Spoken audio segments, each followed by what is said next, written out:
biasanya kalau kemarin-kemarin kita menggunakan PHP, nah itu bisa. Kemudian yang jalan di server lainnya ada banyak sebenarnya. Kalau sekarang yang modern ya Node.js, ada Go, ada Rust juga yang pakai. Nah itu macam-macam. Nah tapi kita akan menggunakan Python dengan framework Flask. Nah jadi saya harap rekan-rekan sekalian sudah tahu kita posisinya ada di mana. Nah, jadi kita posisinya adalah di sisi back-end, yaitu sisi server, yang tugasnya menyediakan data dan melayani proses. Ya. Nah, kita akan membuatnya dengan menggunakan framework Flask. Nah, kemudian REST API itu stateless. Jadi REST API tidak peduli siapa kliennya. Nah, siapapun dapat menggunakan REST API. REST API yang kita buat. Yang penting dia dapat mengakses REST API kita. Nah, biasanya kan akses ini terbatas oleh network, jaringan, atau internet. Nah, kan kalau kliennya nggak punya paket data, nggak ada internet, ya nggak bisa mengakses data kita. Kecuali data kita lokal dan satu jaringan sama kliennya. Nah, itu kan berarti dia bisa mengakses. Ya, intinya selama klien bisa mengakses, back-end kita atau server kita pasti akan melayani. Nah, kemudian di REST API, karena kita mengatur komunikasi dua aplikasi atau lebih, nah jadi kita memerlukan satu bentuk data yang bisa dikenali oleh berbagai macam teknologi yang digunakan untuk membuat aplikasi ini. Nah, jadi misalkan aplikasi klien menggunakan JavaScript, aplikasi server menggunakan Flask, kita menggunakan Python. Nah, ini gimana nih caranya JavaScript bisa ngerti datanya Python, dan juga Python bisa ngerti datanya JavaScript. Nah, maka dari itu kita menggunakan satu bentuk data yang bisa dikenali keduanya. Nah, sebenarnya rekan-rekan bisa menggunakan XML, bisa menggunakan yang lain lah. Nah, tapi umumnya REST API yang ada sekarang itu pakainya adalah JSON. Nah, JSON ini ya sebenarnya lahir dari JavaScript, tapi bahasa pemrograman yang lain banyak yang sudah mendukung JSON. Nah, oke. Sampai di sini sebelum masuk ke skema interaksi data di REST API, saya silakan untuk rekan-rekan yang mau bertanya. Monggo di unmute saja mikrofonnya kalau mau bertanya.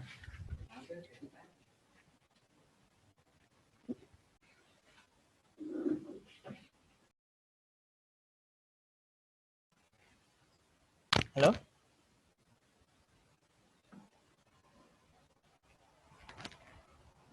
Oke, tunggu sebentar kali ya.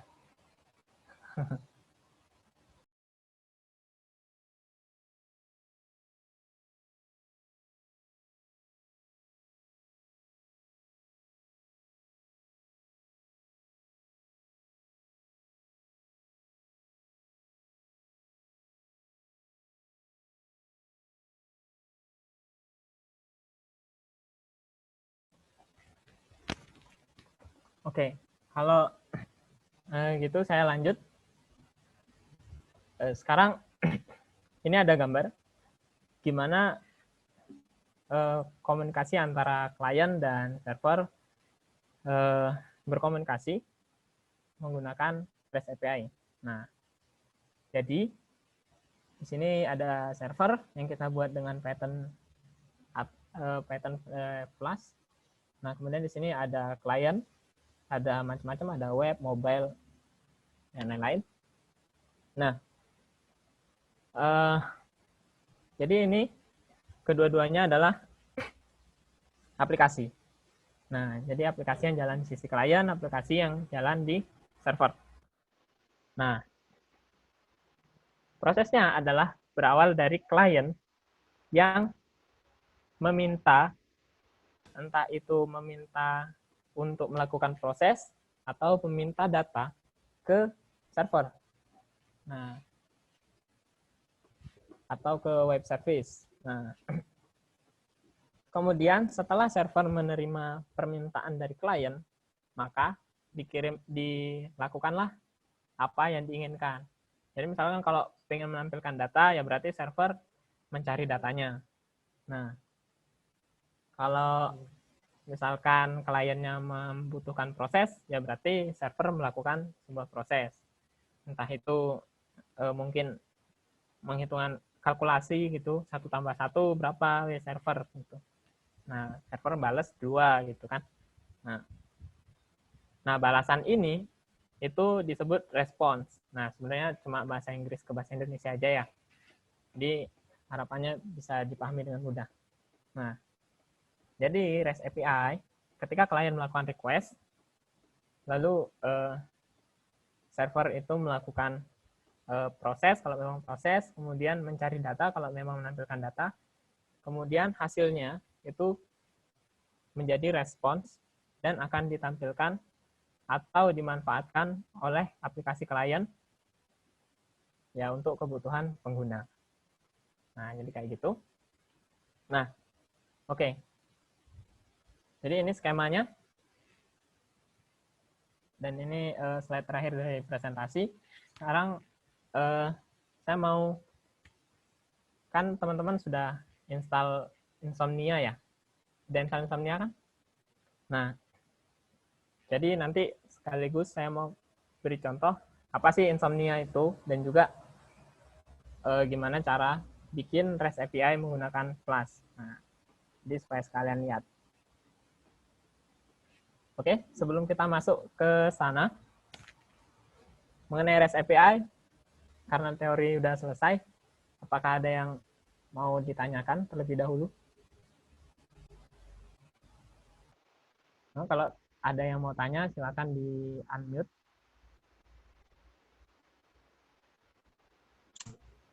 Selamat pagi, Mas. Ya, selamat pagi. Ini dengan siapa? Saya Ahmad Zaimul Hanif dari Blora. Ini, jadi saya sementara ini kan masih awam banget ya, baru bergabung pada sesi kali ini. Terus kemudian setelah mendengar penjelasannya Masnya tadi, saya jadi teringat dengan sistem IoT. Jadi apakah yang dimaksud di REST API itu mirip dengan server pada IoT gitu? Soalnya kan di IoT biasanya kan ada kayak penyedia webnya itu ada kayak API key kayak gitu kan. Nah, mungkin bisa dijelaskan di situ aja, Mas. Terima kasih. Oke, Mas Hanif ya? Ya. Ya. Jadi sebenarnya REST API ini penggunaan yang menjadi contoh di sini itu baru aplikasi yang biasa ya, aplikasi yang kita gunakan sehari-hari. Nah, untuk IoT itu bisa-bisa saja. Nah, karena REST API ini bagaimana data ditukarkan gitu, bertransfer data, bagaimana berkirim data. Nah, jadi kalau misalkan peralatan IoT-nya menggunakan REST API untuk bertransfer data, ya bisa-bisa saja. Nah, ya kalau misalkan menggunakan layanan lain yang menyediakan API key, nah itu memang salah satu teknik di REST API, gimana caranya server itu mengenali kliennya. Nah, jadi ya itu cuma teknik di dalamnya aja. Tapi untuk di atasnya, di level lebih atasnya, yaitu sebenarnya REST API biasa. Nah, kayak gitu. Tapi kadang-kadang kalau kita bicara IoT, ada juga yang menggunakan WebSocket, karena kita nggak selalu, kadang ada kebutuhan yang perlu real time gitu. Nah, makanya perlu WebSocket. Nah, kalau bicara WebSocket, kita udah nggak bicara REST API lagi. Udah, ya lingkupnya masih sama, tapi agak berbeda gitu. Nah, jadi Kayak gitu Mas Hanif. Jadi bisa-bisa aja dan REST API juga memungkinkan di IoT. Nah, kalau memang ini yang dipakai di IoT, ya bisa jadi. Nah, soalnya kalau saya bilang semua IoT menggunakan REST API, ya saya nggak berani. Siapa tahu ada penelitian yang lain yang lagi berjalan dan IoT tidak menggunakan REST API kan, saya nggak ngerti. Tapi REST API bisa digunakan untuk IoT gitu.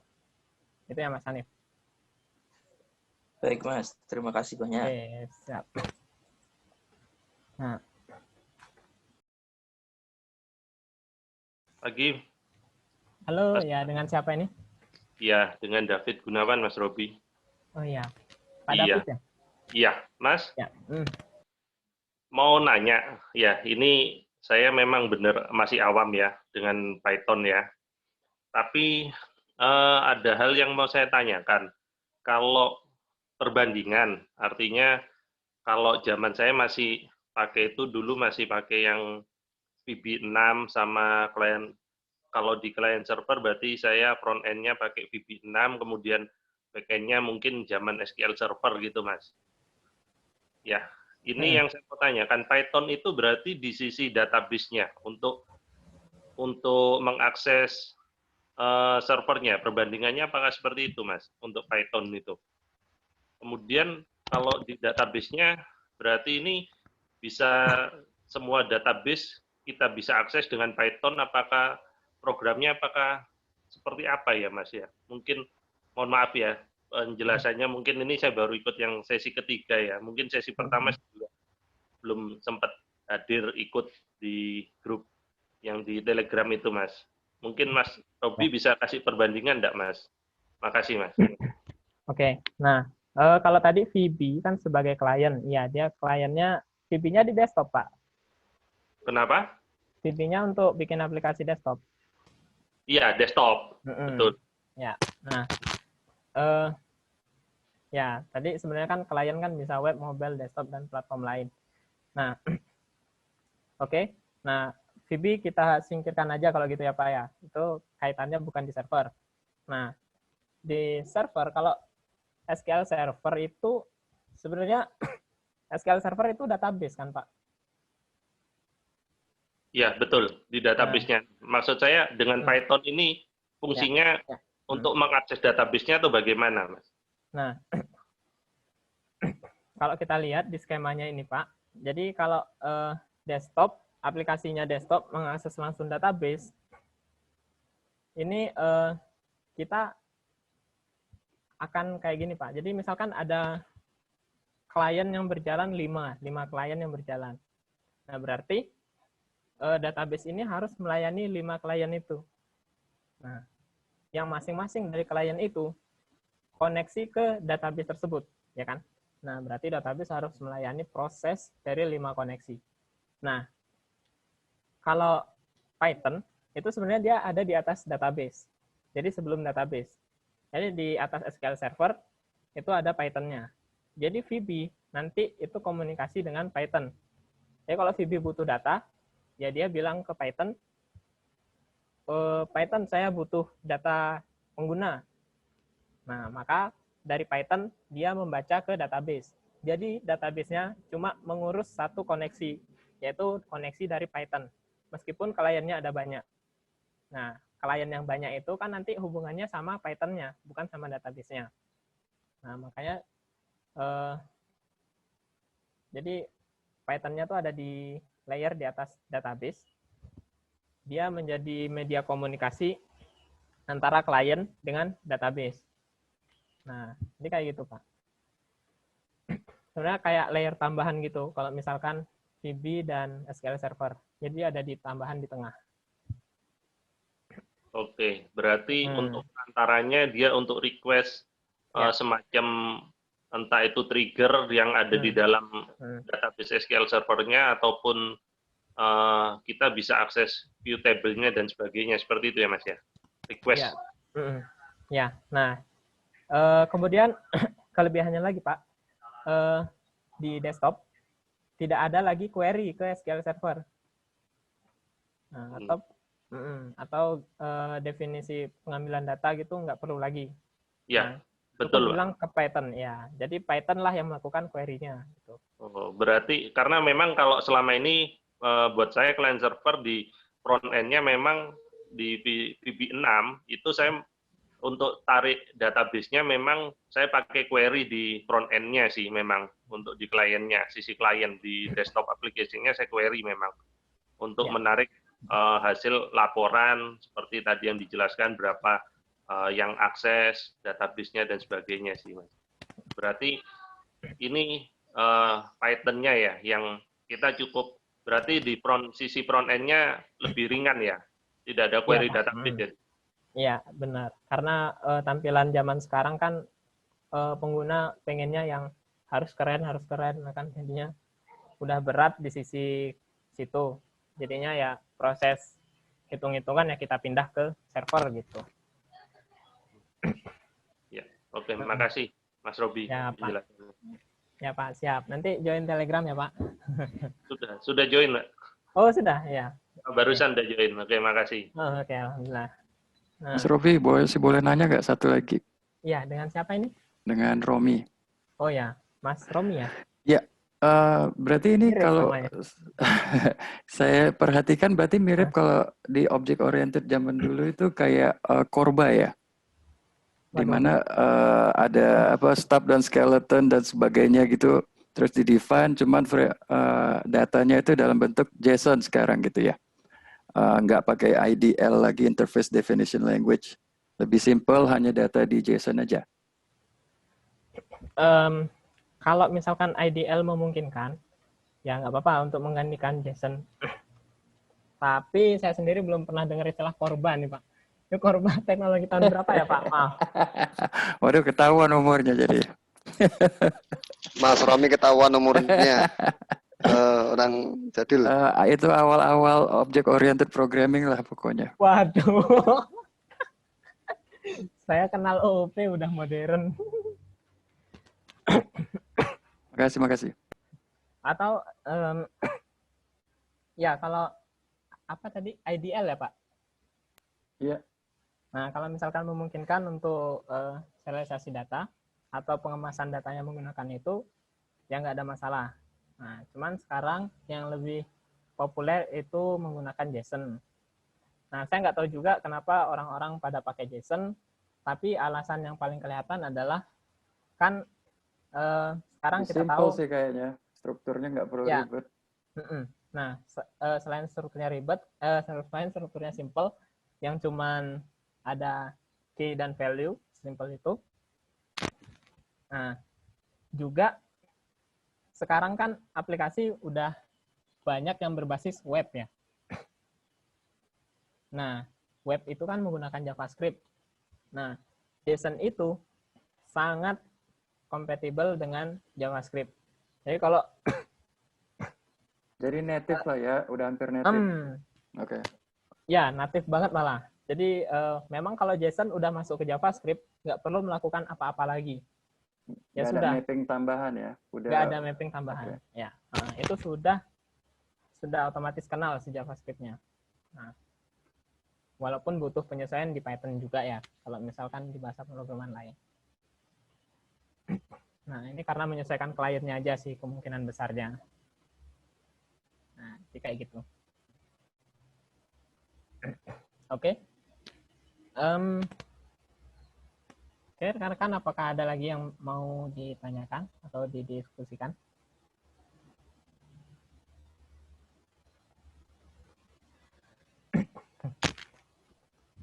Oke, nah setelah ini sih harapan saya, mudah-mudahan rekan-rekan sekalian nggak ada mispemahaman yang mana API, yang mana REST API.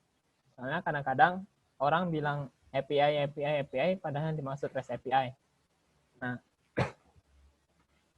Nah, ini sebenarnya kalau sama-sama paham sih nggak masalah, tapi kadang-kadang pas ditanya API itu apa, malah jelasin REST API.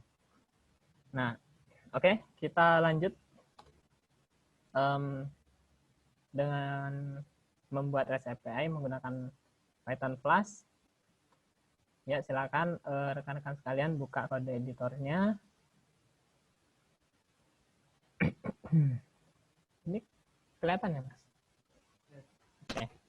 Nah, silakan buka kode editornya. Kita akan membuat REST API kita yang pertama.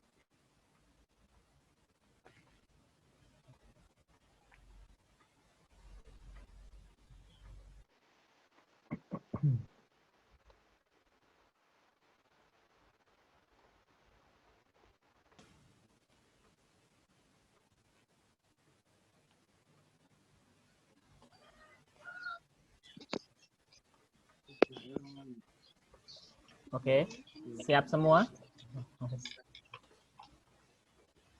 Sudah siap ya? Nah, oke, misal kita akan membuat satu REST API atau web service. Nama filenya apa ya? Misalkan, oh ya, anggaplah praxis.py. Nah, jadi kalau rekan-rekan sekalian sudah install Flash, cukup import Flash-nya.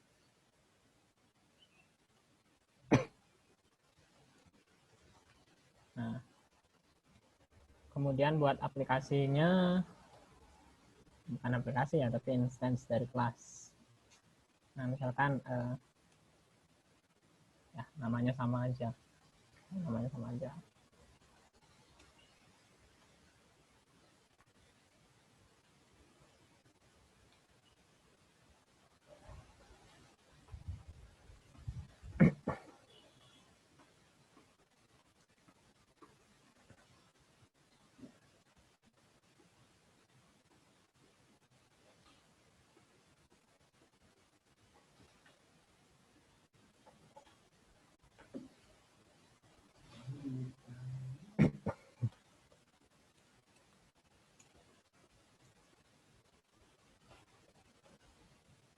Oke.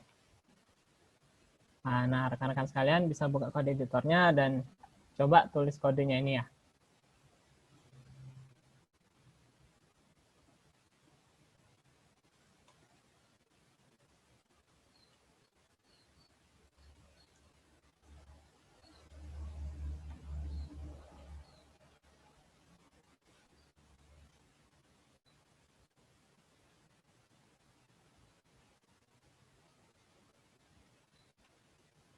Oke.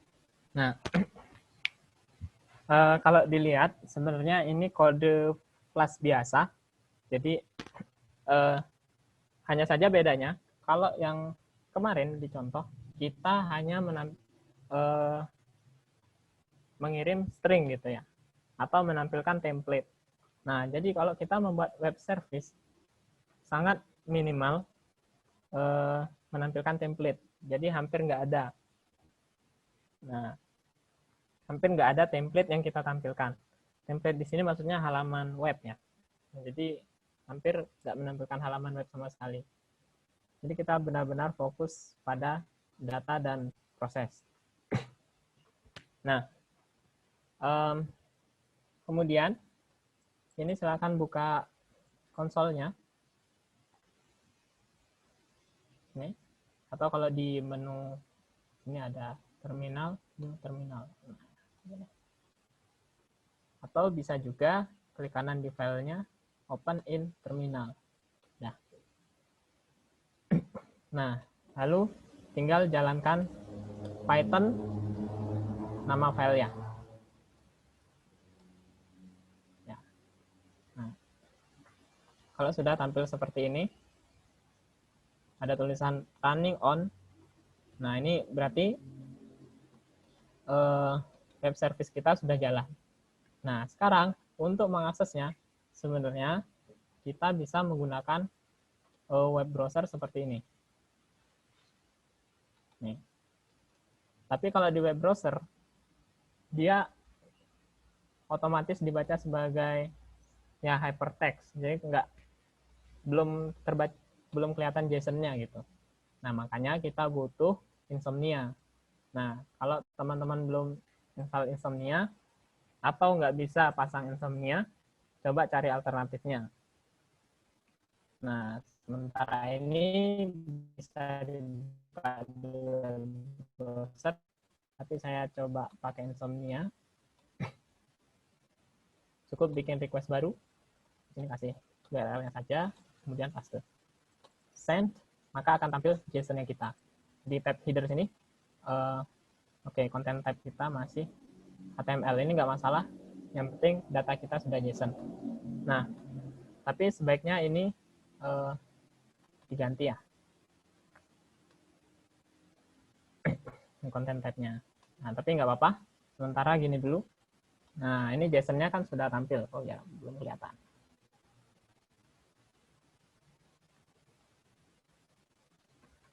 Oke. Nah, ini hasilnya. Jadi, kode kita ini dapat menghasilkan data dalam bentuk JSON seperti ini. Nah, oke. Nah, biar saya coba jelaskan. Jadi pertama di sini ini kita mengimport modul Flash yang sudah kita install. Nah, karena kan sudah install tuh melalui pip. Nah, pip install Flash. Nah, ini kita import. Kemudian kita import JSON untuk mengkonversi data Python menjadi JSON. Nah, kemudian di sini kita membuat objek namanya app. Nah, objek ini dibuat dari kelas namanya Flash. Nah, ini sebenarnya bagus banget kalau rekan-rekan sudah memahami objek oriented, pasti akan tahu istilah apa itu objek, apa itu instance, apa itu kelas. Nah, kalau belum belajar tentang objek oriented, ya nggak apa-apa, lihat aja kodenya yang pokoknya kayak begini, gitu ya. Sambil nanti dicek apa itu objek oriented. Nah, kemudian di sini saya membuat route. Nah, sini saya melakukan routing untuk URL slash dengan request method get. Request method get itu yang ini ya. Jadi ada get, post, put, patch. Nah,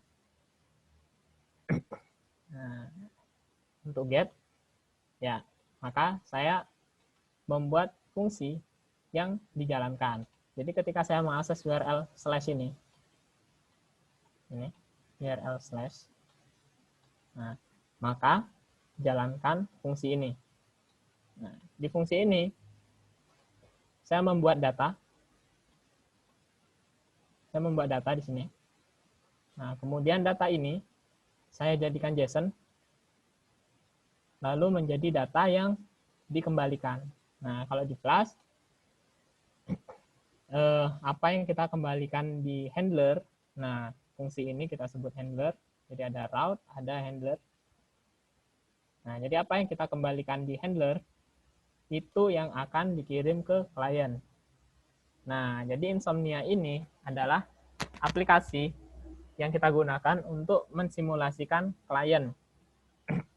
Nah, untuk mensimulasikan klien ya.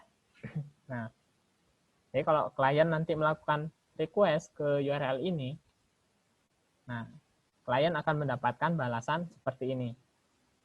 Ya, message, hello semuanya gitu ya. Nah, jadi kita bisa tahu nih, apakah data yang kita kirim itu sudah sesuai dengan yang kita inginkan. Nah, jadi kita nggak perlu membuat klien sendiri, cukup gunakan alat bantu seperti Insomnia ini. Nanti kita udah tahu datanya akan seperti apa. Nah, alternatif dari Insomnia, rekan-rekan bisa pasang Postman mungkin yang lebih terkenal.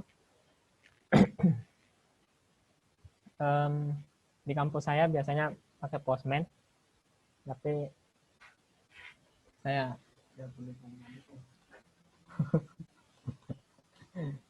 kalau Postman nanti gampang ngantuk, jadi saya pakai Insomnia biar susah tidur.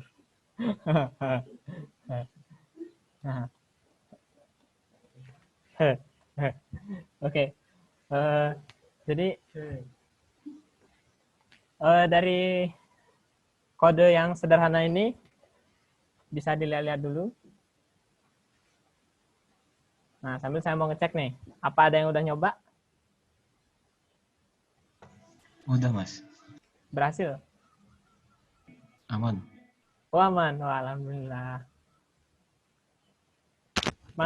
Pak Mujahid ya? Iya. Oke. Gimana, Pak? Berarti udah biasa ngoding Python, Pak? Ya, semenjak ngikuti sesi pertama aja jadi ngikut Python. Oke. Selamat, Pak. Hore. Nah, sebenarnya kalau kita sudah bisa melakukan ini, nah kita sudah bisa apply nih di perusahaan yang butuh back-end engineer. Nah, back-end engineer mahal loh bayarannya. Nah, itu kalau ngomongin masalah industri ya. Nah, jadi ya gitu. Nah, jadi kalau kita mau bicara tentang opportunity, back-end engineer sangat dibutuhkan, ya Pak ya. Soalnya kalau aplikasinya klien doang, nanti nggak bisa ke server. Oke. Sudah ada yang berhasil? Ada yang berhasil lagi?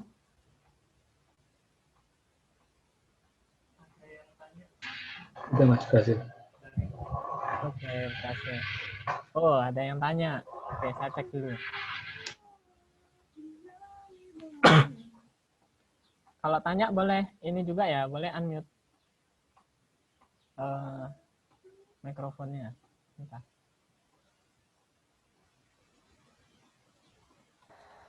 Saya kayaknya, ya, ini sambil nunggu teman-teman yang nyoba ya. Dari Pak Ali Rahman. Berarti kurang lebih sebagai perantara antara data dan klien. Iya. Jadi web service, backend itu memang sebagai perantara data.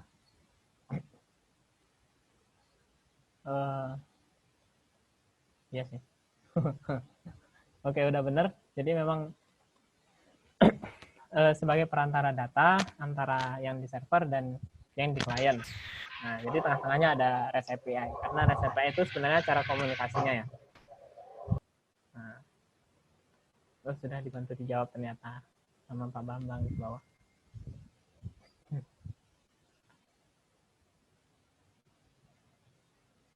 Oke, ada Pak Budi yang masih insomnia. PK-nya udah kelar. Nanti videonya bisa di-share yang hari ini. Saya izin ada kuliah online dulu soalnya. Oh, bisa. Bisa nanti di grup kita share. Nah, Mas Salim, Pak Salim. Kita pakai call sign Pak aja Pak ya, biar nggak salah Pak ya.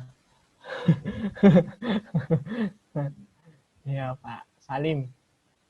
Ya udah jalan, alhamdulillah. Oke, ada Pak Rashid yang perlu diulang cara jalanin kodenya di konsol. Nah ini Pak, ini kode saya di konsol saya di bawah. Jadi untuk menjalankannya kita cukup ketik Python, lalu nama file yang ingin kita jalankan. Nah jadi Python ini kita manggil Python, jalankan kode praxis.py dong. Nah gitu. Ini nanti tergantung nama file yang dibuat oleh Pak Rashid ya. Jadi bisa beda-beda. Disesuaikan aja. Nah, lalu enter.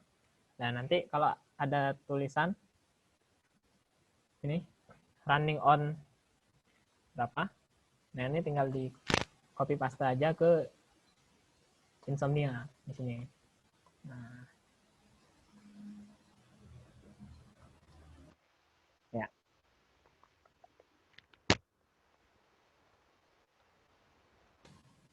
Gitu Pak Rashid. Oh, udah dijawab juga di bawahnya, Bapak. Wah, Mas Adi Purna udah berhasil nyoba. Alhamdulillah. Pak Budi. Outputnya 5.000. Oke, berhasil.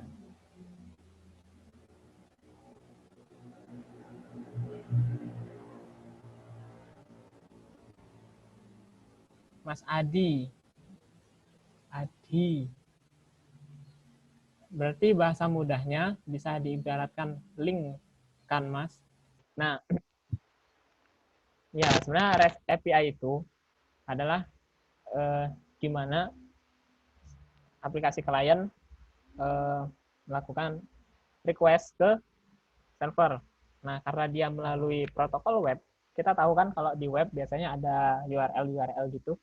Nah, sama sifatnya seperti web tersebut. Nah, jadi kita aksesnya, ya klien aksesnya lewat URL. Jadi misalkan mau akses data user, ya berarti alamat servernya, misalkan di port 5000 kalau kita lagi, itu tinggal /users misalnya. Atau mau ambil user berdasarkan ID, /user/1 untuk user yang ID-nya 1, /18 atau berapa gitu. Nah, itu juga bisa. Jadi untuk mengakses web service atau untuk meminta ke web service, klien itu mengaksesnya melalui URL. Nah, jadi sama seperti sifatnya web, karena memang protokolnya web.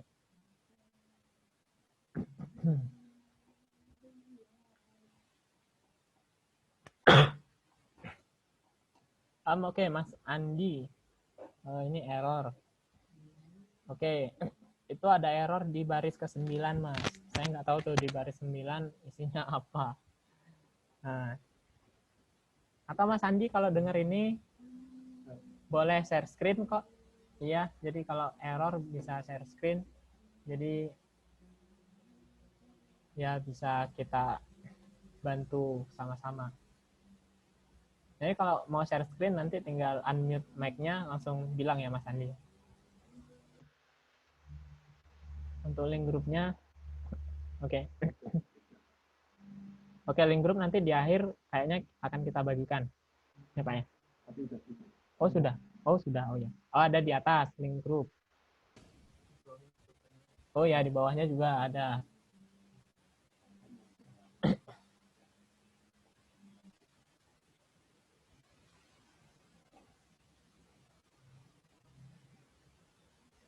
Ini ada Pak Ari.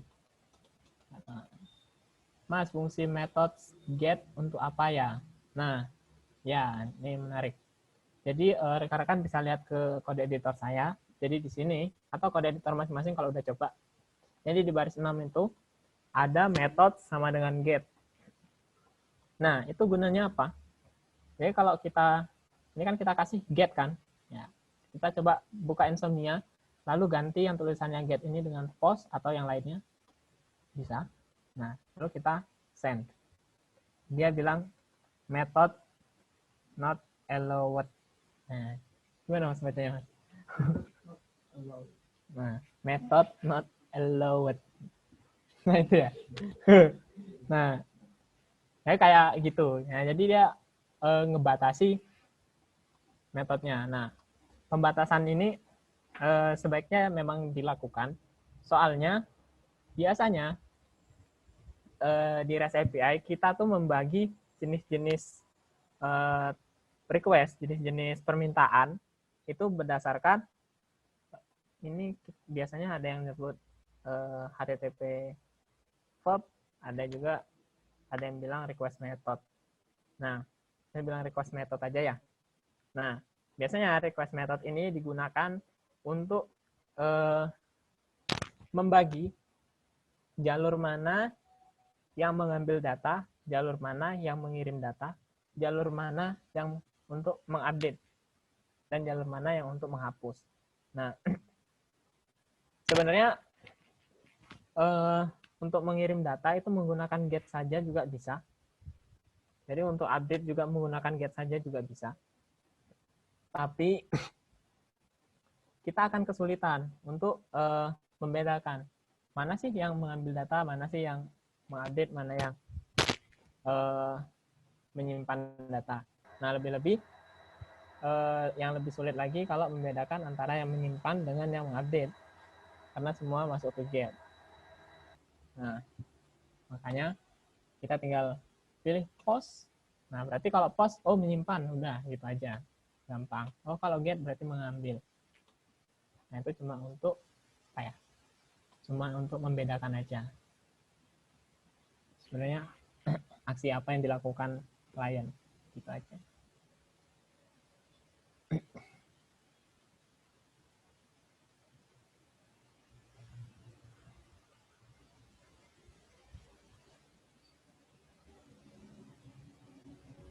Oke, Pak Badru. Ada error. Ya, F-nya huruf F besar.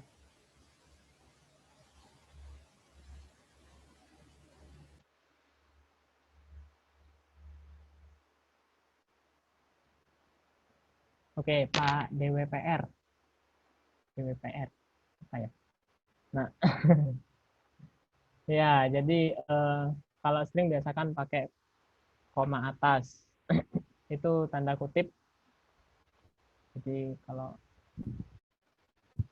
tanda kutip, kalau di satu bisa. Nah, kenapa saya pakai kode saya, string saya sini? Saya tidak memerlukan kutip satu lagi. Kalau misalkan saya perlu kutip satu, otomatis saya pakai kutip dua. Nah, artinya secara default saya pakai kutip satu. Kenapa saya pakai kutip satu? Karena kutip satu itu kalau ngetik cukup pencet satu tombol. Kalau petik dua, saya harus mencet tombol shift lagi. Jadi dua tombol. Nah, saya rasa kalau seharian mencet tombol petik dua, itu bisa lebih boros daripada petik satu.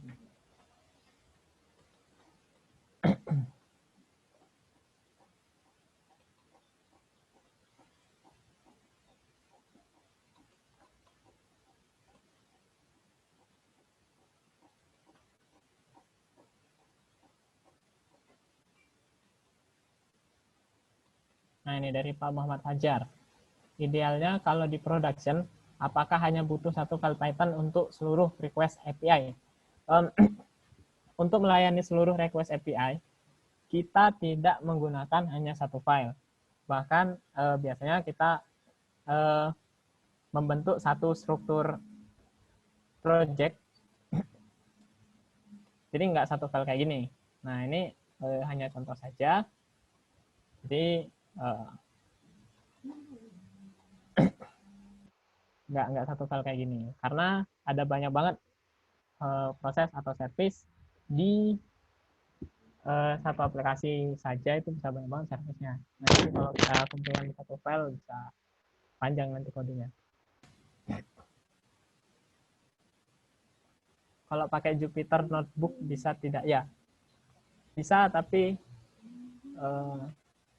saya jarang pakai Jupyter Notebook.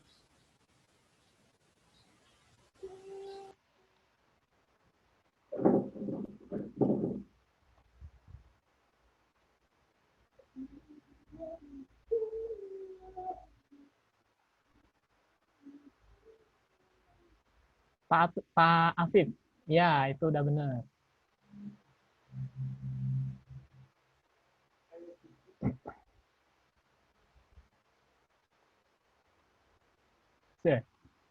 Oke. Oke, ini saya ganti aja di line keempat.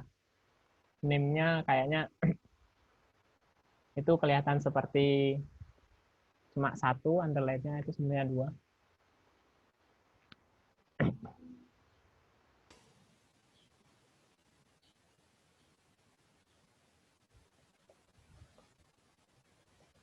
Pak William Lee. Nah, kalau import flash from flash import flash. Oke. Pastikan versi pip dan Python-nya kompatibel ya. Jadi kalau Python 3, pip-nya pakai pip 3, kadang-kadang itu juga jadi masalah. Nah, ternyata masalahnya malah di yang lainnya.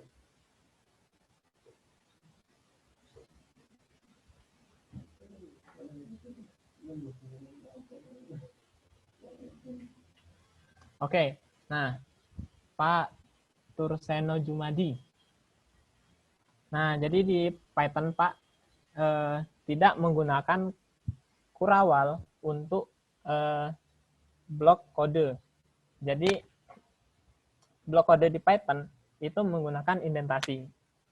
Nah, maka sebelum nama variabel data itu kita tambahkan satu tab supaya dia agak menjorok ke dalam. Nah, itu untuk ngasih tahu kalau bagian itu adalah bagian dari fungsi indeks.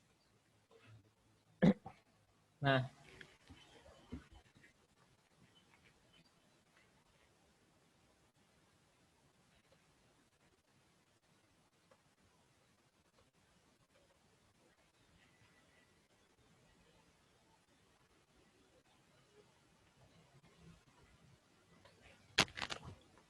oke. Dari kode ini sudah jelas ya?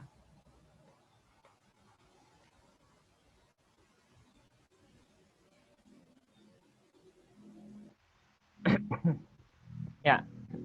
Sekarang kita buat ini konsolnya saya tutup dulu biar kelihatan jelas kodenya.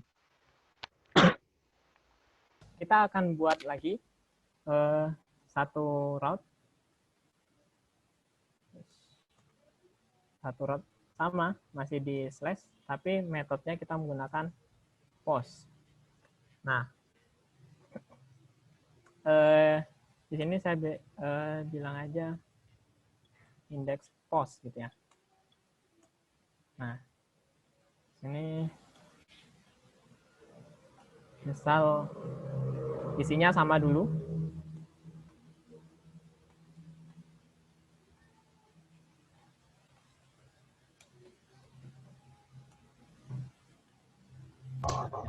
Halo, ya.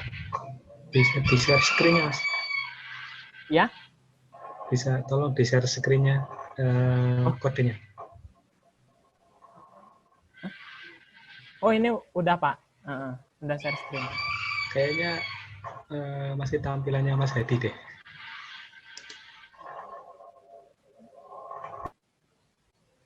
Kamera. Oh, sebentar Pak. Kalau gitu saya ulangi Sudah aja. kok, sudah di-share screen. Oke. Saya ulang. Oke, udah bisa dilihat ya? Oke. Oke. Siap. Oh. Nah, jadi di bawahnya tadi, di bawahnya routing yang untuk URL/get. Nah, di sini saya buat slash, tapi request metodenya post. Nah, sekarang kalau kita coba, nah tadi kan, ini kan kita udah kirim parameter debug true ya. Jadi di konsol ini sebenarnya kita nggak perlu lagi menjalankan ulang, tapi di sini ada error, jadi saya perlu menjalankan ulang. Nah, oke, sekarang buka Insomnia-nya dan ganti request metodenya menjadi post. Dan akan tampil ASYCWay bisa post. Ya, gitu kan. Nah, sekarang pertanyaan adalah gimana kalau kita mau kirim data ke aplikasi Flash-nya kita ini. Nah, caranya adalah pertama kita memberi datanya dulu di klien. Nah, contohnya untuk login ya.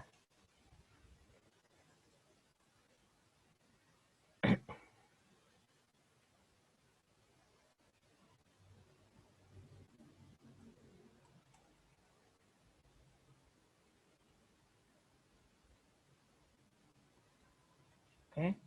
Nah, kalau kita kirim, nah hasilnya masih sama. Padahal sebenarnya kita sudah mengirim data berupa JSON Tapi sayangnya di aplikasi Flash kita belum mengolah data JSON itu. Nah, untuk mengolahnya caranya kita bisa tambah di bagian import sini request.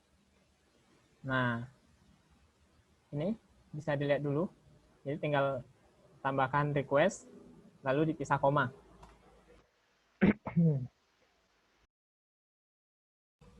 Oke. Nah, setelah itu, ini saya mau memastikan dulu apakah datanya bisa masuk. Nah, kita coba seperti ini.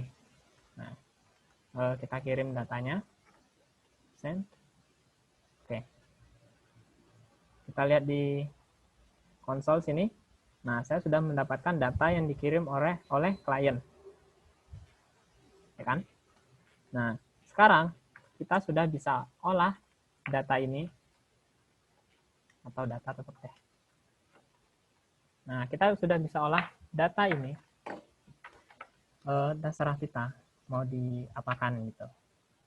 Nah, misalkan setelah data diterima, kita mau langsung balas gitu ya. Nah, username, nah kayak gini. Kita ganti username-nya jadi Padepokan Asa gitu ya. Wah. Send. Nah, bukan langsung nyampe jadi respon ke klien. Wah. Nah, artinya permintaan klien sudah berhasil datanya terkirim ke server atau ke aplikasi Flash kita atau ke web service. Jadi permintaan klien beserta datanya sudah diterima oleh web service, lalu web service langsung mengirimkannya kembali menjadi respon. Nah, di sini kayaknya unfaedah. Nggak ada apa ya, nggak ada kepentingan gitu untuk ngirim langsung dikembaliin gitu aja, kayaknya buat apa ya, selain cek servernya lagi aktif atau enggak gitu ya, pingpong. Nah, tapi untuk kayak gini kan kita bisa kira-kira kalau ini memang perlu proses. Nah, di sini rekan-rekan bisa nih masukkan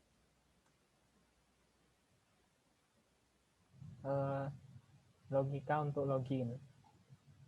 Bukan logika ya. Algoritma. Nah, logika cinta ini.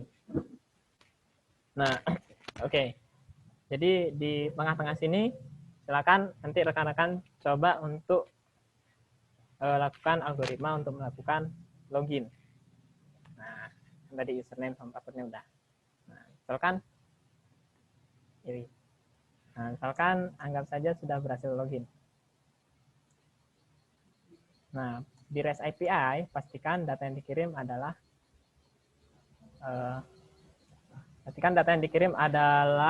bentuk JSON ya. Nah,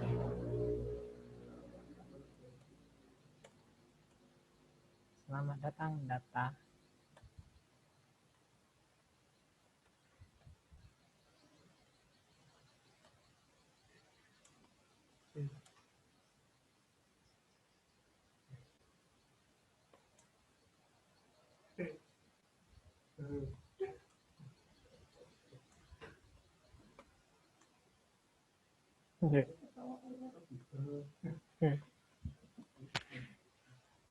Oke. Oh, yang dikirim masih data belum berhasil. Enggak dong. Oke. Nah, ini sudah terlihat ya simulasinya. Jadi si klien kirim username dan password, lalu diterima oleh web service, kemudian dibalas message, selamat datang pada Padepokan Asa. Nah, di sisi klien, kalau sudah mendapatkan respon seperti ini, responnya kan positif nih. Di sini ada warna hijau, 200 oke. Nah, responnya positif. Nah, klien bisa nih ngambil tindakan dari sini. Nah, misalkan kita kirim gini deh. Kita tambah deh. Oh, gini. Nah, jadi klien sudah bisa memutuskan bahwa tidak ada error di sini. Nah, kalau nggak ada error kan berarti berhasil loginnya. Nah, klien sudah bisa memutuskan apa yang harus dilakukan. Nah, jadi proses ini bisa jadi gambaran gimana sih sebenarnya sistem login yang biasanya kita lihat itu terjadi. Nah, terutama di aplikasi mobile ya. Kalau mobile tuh sudah pasti client server, entah itu mau pakai REST API atau yang lain. Tapi yang jelas client server. Nah, prosesnya sama seperti ini, klien mengirim data, diterima oleh server, kemudian dibalas. Nah, kalau REST API, kalau aplikasi mobile yang menggunakan REST API, ya berarti aplikasinya mengirim data ke web service, lalu dibalas hasilnya. Nah, kalau hasilnya positif, ya berarti masuk ke tampilan sistem, tampilan yang sudah boleh dilihat gitu ya. Nah, kalau tampilannya negatif, ya tampil berarti kalau maksudnya kalau respon dari web service-nya negatif, misalkan ada error username salah atau password salah, seharusnya password Anda prasis 123. Nah, misalkan gitu errornya. Nah, berarti dia harus memasukkan ulang passwordnya sesuai yang ditunjukkan. Nah, enggak ya. Nah, jadi berarti harus melakukan proses login ulang gitu. Nah, artinya pengambilan keputusan di aplikasi klien, arahnya mau kemana, itu bisa juga dipengaruhi oleh data yang dikirim oleh web service. Jadi, klien tuh kayak, apa ya, kayak misalkan mengajukan cicilan mobil. Nah, misal klien mengajukan cicilan mobil ke showroom. Apa ya, showroom biasanya? Nah, mengajukan cicilan mobil ke showroom. Nah, showroom itu web service-nya. Nah, showroom nanti biasanya kan validasi nih. Oh, orang ini gimana, orang ini gimana. Nah, kalau misal nggak sesuai validasi, ya berarti maaf, data Anda nggak boleh nyicil gitu ya. Nah, ya berarti orangnya harus ngapain? Ya orangnya harus memenuhi syarat lalu datang lagi untuk mendaftar lagi, ya kan? Nah, beda kalau misal datanya udah sesuai, jadi dia udah langsung boleh melakukan nyicil mobil. Nah, atau misal orang nggak punya uang mau beli mobil, ya juga nggak boleh karena ya uangnya nggak punya, gitu ya.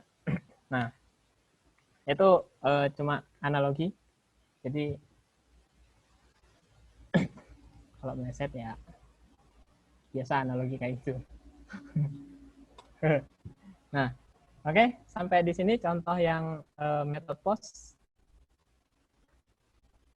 Ada yang udah coba?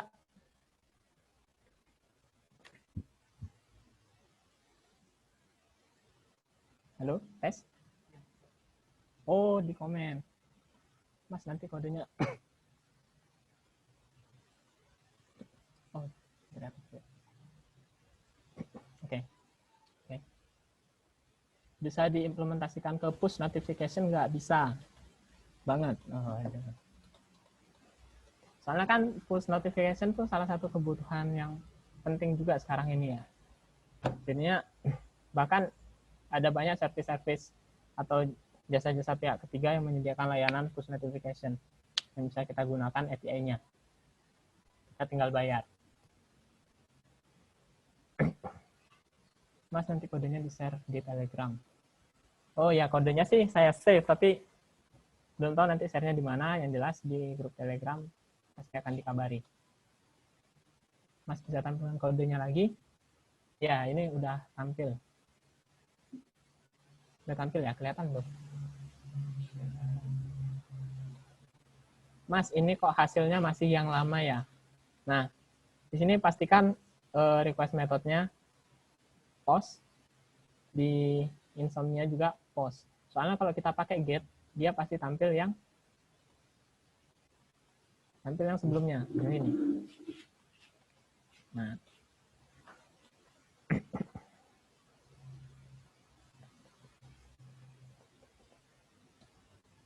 gitu ya.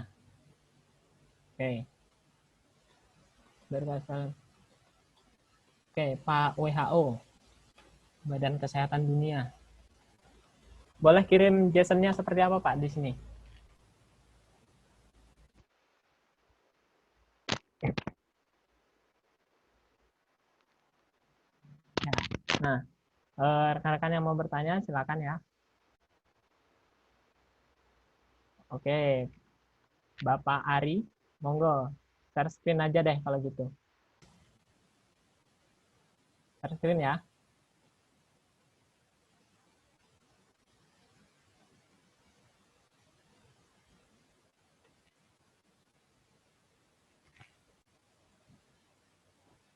Oke, Mas siapa tadi? Oh, Pak Ari, monggo silakan, Pak. Share screen-nya.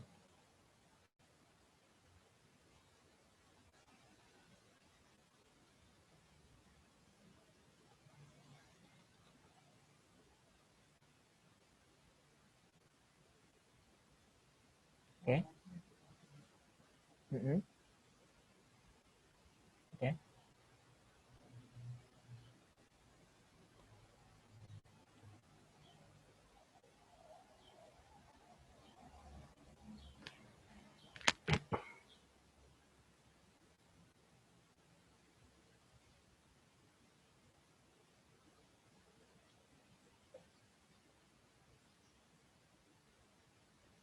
Oke.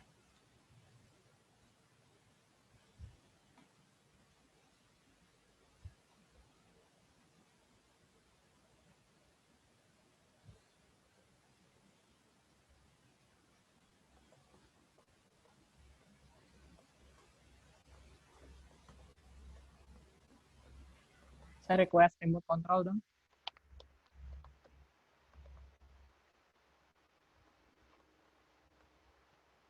Oh, udah ya.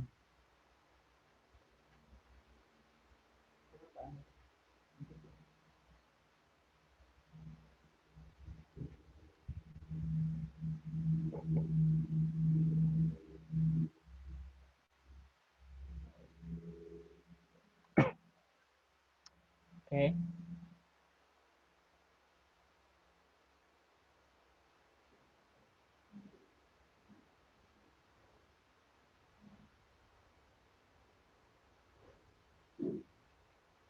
Oke.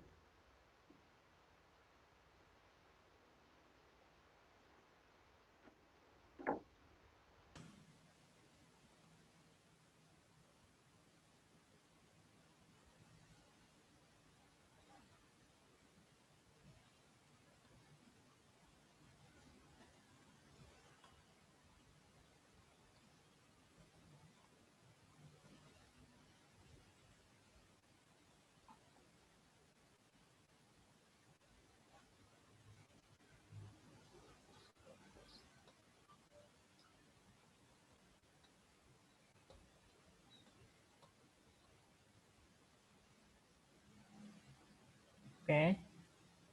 Ini nggak tampil di sini. Printnya nggak jalan. Kayaknya kodenya bukan yang ini. Jadi kita salah ngedit kode. Oh, Mas, di sini ada nggak?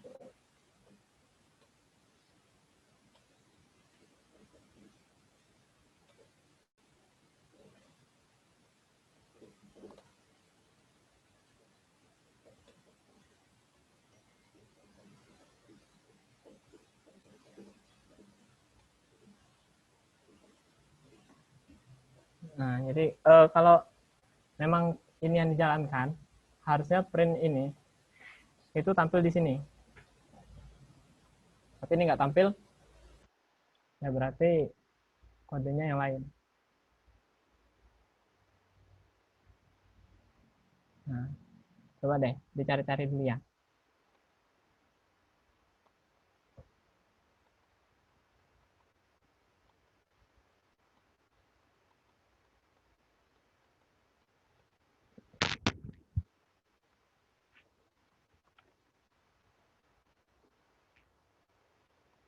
Iya, nggak apa-apa. Oke. Eh,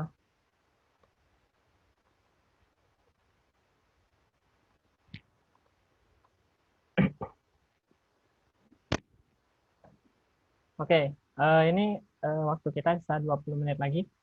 Jadi saya mau coba tarik lagi dari awal supaya jadi lebih sederhana. Jadi hari ini kita berbicara tentang REST API. REST API ini adalah cara satu aplikasi berkomunikasi dengan aplikasi lainnya menggunakan protokol web. Nah, kita tahu protokol web itu HTTP ya. Nah, kemudian aplikasi yang saling berkomunikasi ini biasanya selain memang benar-benar beda aplikasi, ini juga dijadikan sebuah arsitektur. Jadi ada klien, ada server. Nah, mereka sebenarnya kan satu sistem, tapi dipisah. Aplikasi klien dan aplikasi server. Nah, komunikasinya melalui REST API. Nah, sekarang kita adalah mengerjakan bagian web service-nya, yaitu layanan. Layanan di sisi server menggunakan Python Flask. Nah, saat kita membuat layanan untuk implementasi REST API, kita mengimplementasi sifat-sifat yang ada di web juga. Nah, misalkan menggunakan protokol HTTP, ada portnya, ada hostnya, ada URL-nya, ada request body-nya, ada responnya. Nah, itu kan sebenarnya ada di spesifikasi web semuanya. Nah, itu tentang REST API-nya. Dan di sini kita udah buat 2 contoh yang bisa diakses atau service. Kita udah membuat 2 endpoint namanya. Jadi setiap URL yang kita akses dan menghasilkan data itu namanya endpoint. Nah, jadi sini kita sudah punya 2 endpoint, ada yang metodenya get dan ada yang metodenya post. Nah, walaupun satu URL yang sama. Nah, mereka disebut endpoint yang berbeda karena memang aksinya berbeda. Nah, oke. Nah, dan kuncinya lagi supaya lebih gampang, sebisa mungkin di REST API ini yang dikomunikasikan hanya data. Ya, kalau misal harus file ya nggak apa-apa, tapi usahakan ya minimalisir lah ya. Yang kebutuhan tertentu kan, soalnya jangan selalu gambar. Misalkan nanti login username-nya dalam bentuk gambar, screenshot gitu kan susah. Nah, walaupun bisa juga gambar, tapi nanti prosesnya ada lain-lain lagi. Nah, itu aja untuk wrapping-nya. Sebenarnya nanti kalau ada yang ditanyakan, silakan.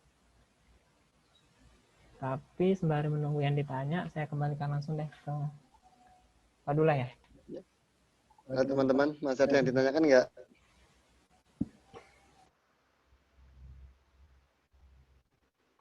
Halo. Oke. Terima kasih teman-teman untuk hari ini. Sudah mulai lemes ya.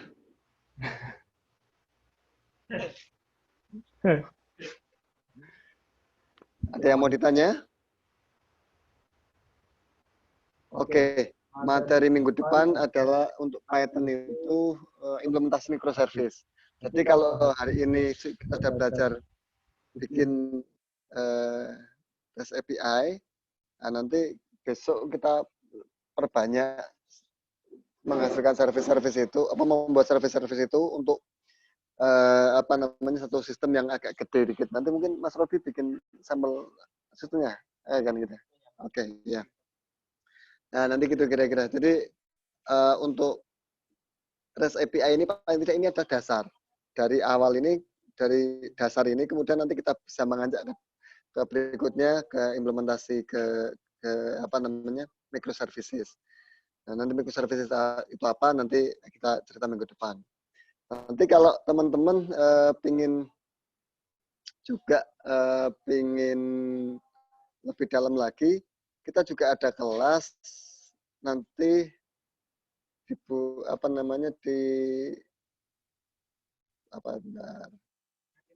di hatimu ya. Oh ini kelasnya kelas Python itu tanggal 4 mulai. Tanggal 4 mulai sampai Agustus. Itu selama COVID kita online. Tapi nanti pasca COVID kita insya Allah kalau sesuai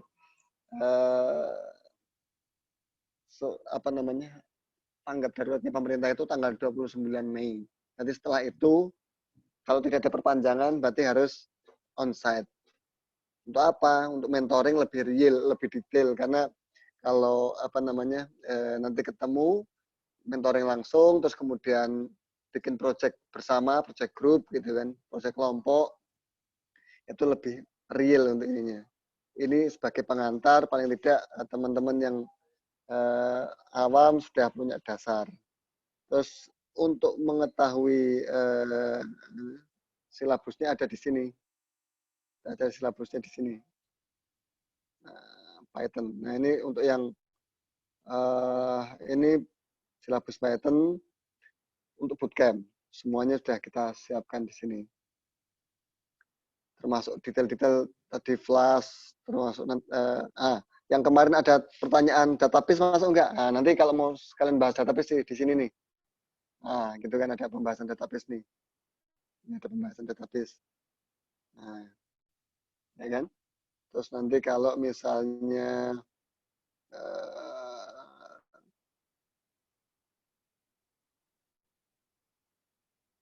terus sampai error handling, termasuk implementasi microservices. Nah, oke. Ini kurikulumnya, materinya juga udah ada. Materinya ini ada semua nih. Nah, kelas kayak apa yang tadi nyari-nyari misalnya, nah ini di sini ada nih, API, kelas. Nah, semuanya udah ada materinya. Kita open semua. Nah, oke ya. Nggak bayar, santai aja. Oke. Ada lagi nggak yang mau ditanyakan?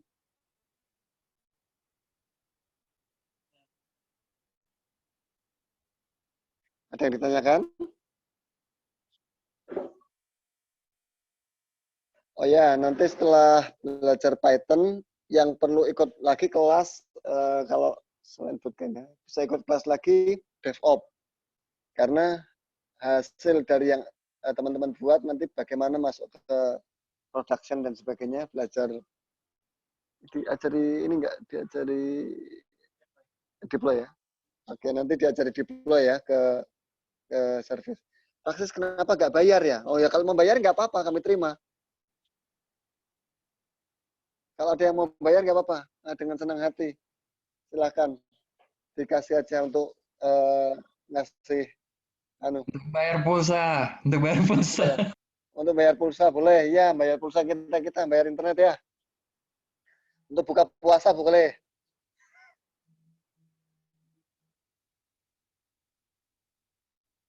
Oh, Mas, untuk bootcamp Jakarta, jika masih pandemi seperti ini, untuk yang Jakarta bisa jadi online. Sepanjang masih belum ada aturan pemerintah membolehkan kita bergerombol, kita online. Nanti kita ngikuti himbauan berikutnya, kalau misalnya sudah boleh bergerombol ya kita offline. Kenapa offline? Kita mentoringnya langsung. Jadi setiap hari dari pagi sampai sore. Biar hasilnya jelas, Pak. Ini GitHub-nya belum di-share ya? Belum lah, nanti Pak Bambang. Nanti GitHub-nya kalau udah ikut bootcamp aja. Nggak sabaran. Enggak. Oke, Pak. Nanti kita share, Pak. Santai, Pak. Ada lagi? Untuk yang DevOps baru kelas pertama. Besok hari Selasa. Jam 3:30 ya. Untuk DevOps hari Selasa jam 3:30 sore. Sampai kita menjelang buka.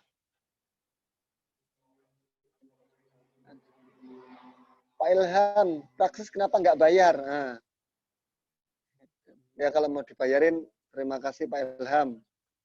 Mau dikasih kartu prakerja apa Pak Ilham? Boleh kalau mau pakai kartu prakerja. Tapi oke. Badrussalam, minta silabus Pak, minta silabusnya Pak. Oke, di link tadi ada silabusnya. Mana ya? Nih, saya share lagi linknya. Mana tadi?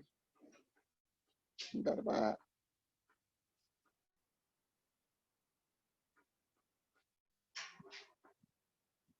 Pak mau tanya. Mumpung belum tutup.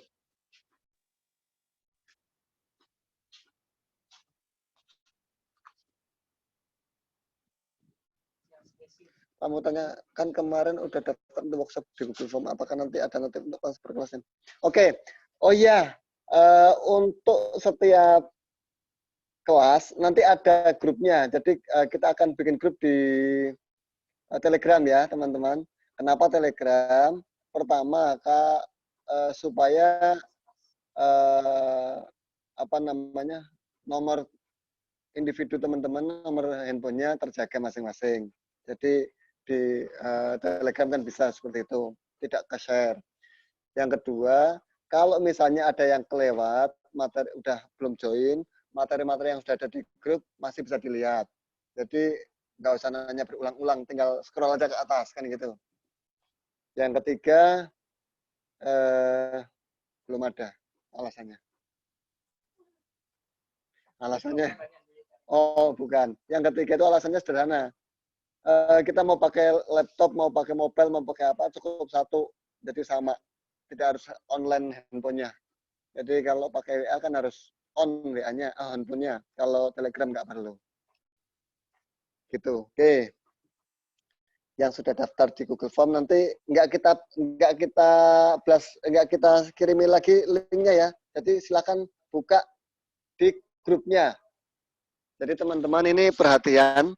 Untuk yang kelas Python, karena sudah ada grup Telegramnya, silahkan join ke grup Telegram, karena minggu depan kita link invite-nya melalui grup Telegram. Tidak kita invite satu-satu lagi. Kemeng. Oke ya, harap maklum. Energi puasanya nggak habis. Oke, ada lagi? Silakan kalau ada yang mau nanya. Kelas desain itu maksudnya desain apa ya Pak? Oh ya, oke Pak Sulhan. Kelas desain nanti ada desain pengenalan desain grafis Pak. Sebenarnya kita pengen desain aplikasi Pak, tapi mungkin ini kita mulai dari desain grafis dulu Pak ya, basic desain grafis, mulai dari kayak coloring, kayak apa namanya, tipografi dan sebagainya. Untuk desain nanti hari Senin jam 3:30. Itu nanti pengampunya adalah Mas Hasto. Mas Hasto itu sekarang tinggalnya di Inggris, dia kerja di salah satu perusahaan desain di Inggris. Ya, jadi nanti kita sekalian belajar, makanya kita sore, dia pagi. Dia menulis buku desain grafis itu udah ada puluhan, lumayan banyak. Jadi mudah-mudahan nanti bisa sharing banyak. Gitu. Lagi enggak ya? Oke Pak, makasih infonya. Terima kasih sama-sama Pak Sunan. Ada materi tentang pembangunan front end enggak Mas? Oh, front end. Silakan ikut bootcamp-nya di front end ini sebentar. Mas Rashid Ridho, ini saya share. Front end, silakan. Oke, share front end ya. Ini note mobile front end. Nah, ini Mas Rashid Ridho. Silakan itu untuk daftar di front end, kelas front end tanggal 4 sama ya. Daftar di SID 5X EKW. Nah, oke nanti udah di anu ya. Oke. Kurikulumnya juga silakan dilihat. Jadi jangan daftar kalau nggak lihat kurikulumnya ya. Kalau nggak tertarik jangan ikut. Nanti biar benar-benar yang pengen belajar aja. Oke. Nah, nanti lanjutannya Python ini sebenarnya kita punya kelas Pak, AI mana? Oke. Kelas AI manakah? Nah, nanti lanjutannya kalau udah dari kelas Python sebenarnya, kalau udah bootcamp Python udah kelar, bisa lanjut ke kelas AI. Jadi kita belajar apa namanya image recognition, kemudian kita belajar NLP, kayak gitu-gitu. Nanti di sini Pak, gitu ya. Jadi tapi ini harus punya dasar Python. Kalau belum, kasihan nanti. Oke, ada lagi. Pak, ini untuk bootcamp harus lulus S1 jika masih kuliah. Jika masih kuliah sepanjang, nah itu masalahnya gini, sebenarnya kita ini kan dari pagi sampai sore, dari jam 9 pagi sampai jam 5 sore. Terus kemudian dari Senin sampai Jumat. Silahkan kalau memang kuliahnya bisa, memang sudah nggak ada kuliah setiap hari itu ya boleh aja. Kalau masih ada banyak kuliah aja dulu. Nah, kuliahnya aja dulu ditinggal, jangan ditinggal. Udah banyak soalnya yang begitu kasusnya, akhirnya jadinya cuti. Tapi kalau mau ikut ya tanggung masing-masing resikonya. Baik Pak, terima kasih. WHO. Oh, ini orang WHO. Oke. Wah, bahaya ini. Kapan yang data science Mas? Lanjut Python. Nah, data science ikut kelas bootcamp-nya ini ya. Bootcamp-nya AI. Oke. Pak Ilham, untuk data science kalau kita intensif, nah kita nggak ngasih insentif Pak, intensif itu nanti kelas AI Pak, itu termasuk masuk kita kita bahas data science juga.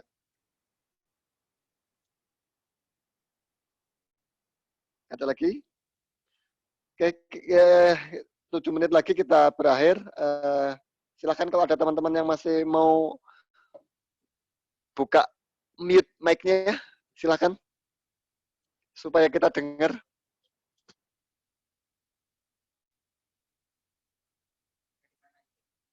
Oke, oh ya, saya mau laporan. Kira-kira kapan bisa masuk ke grup Telegramnya Pak? Oh, sekarang udah bisa masuk. Scroll ke atas, ini lihat link Telegramnya. Sebentar, saya mau laporan nih yang udah ikut ya. Oke, yang ikut saya share. Bentar, saya share. Biar tahu yang ikut saya share. Ini yang ikut total yang ikut workshop Ramadan ini terdaftar 401. Oke, itu Python 233 peserta. Oh, sama dengan digital marketing. Wah, ini skornya ini ada ronde kedua nih kalau gitu, pemilihan ulang ini.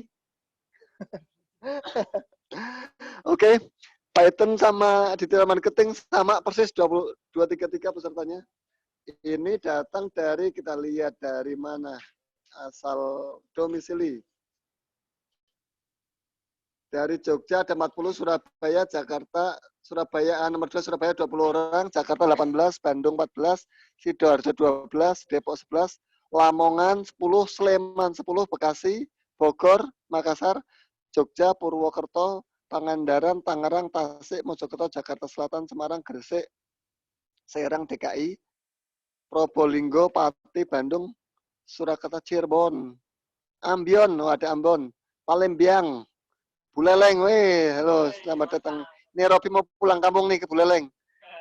Wah, ada CSGK, Gunung Kidul, Padang, Campur Sari Gunung Kidul. Jember, oke, selamat datang Jember. Desa Ngablak, Pati, oh. Solo, Cimahi, Pati. Digoyang, oke sebentar. Sukoharjo, Bogor, Jambi, Depok, Pangkalan pun, woi Kalimantan. Singaraja Pak. Oh. Mana Singaraja? Buleleng nih Pak. Oh, ada orang Batang. Maros. Oke, silakan di open mute nggak apa-apa. Aceh, Majalengka, Pinrang. Oh, Belanda. Ini ada dari Belanda 1 orang. Wede, mantap. Oke. Trenggalek 1 orang, Ponorogo, Denpasar, Watampone itu. Oke. Oh, Sulawesi ya, oke. Batu. Berlin, ini ada dari Berlin. Oke. Sidoarjo, Pati, Jogja, Mataram, Serang Baru, Banjar. Oh, ada yang di Maldives. Wah, ini liburan nih, beneran. Asik sekali. Oke. Dari mana aja organisasinya? Dari tidak jelas 20 orang. Dari UGM 7 orang. Institut Teknologi Telkom Purwokerto 6 orang. Institut Telkom Purwokerto 5 orang. Amikom 4 ya. Oke. Oh, ada Mikom, ada MI Alam Al-Fakid, Ansor 3 orang, UNES 2 orang, UII. Oke. ITS, UPN, oke. Tenang, aman. Ini semua nggak kita share kemana-mana. Data yang ada di kami amankan, tidak kita share. Jadi insya Allah kita jaga amanah teman-teman semua ya. Siap. Terima kasih. Oke. Ada lagi nggak yang mau tanyakan? Ada yang mau ditanyakan? Ini teman-teman yang pada nih. Nah. Mojokerto, pacet. Nah, ini adminnya, kalau kalian nggak di admit ya, inilah Mas Eki. Nah, ini kalau jawabnya agak galak dikit ya ini. Mas Uta. Oke, dari ASA. Ini Robi ya, dari Buleleng. Mana? Oh, Negara, dari Negara. Nih Akbar. Besok kelas Java nih sama Mr. Akbar. Oke, ya, Bar. Oke. Oke, ada lagi nggak? Ini ada lagi apa? Kalau belum pilih kelas desain pas di Google Form kemarin, apakah masih bisa? Nggak tahu nanti caranya gimana ininya, nge-send invite-nya. Karena yang kita invite yang, ya kalau misalnya belum pilih kelas, join-nya gimana caranya? Karena daftar lagi berarti. Soalnya kita nge-invite-nya berdasarkan, berdasarkan yang teman-teman daftar. Jadi kita nggak kirim ke semua, tapi satu-satu. Bener satu-satu asli. Oke. Bentar-bentarnya apa ya? Pertanyaannya banyak nih.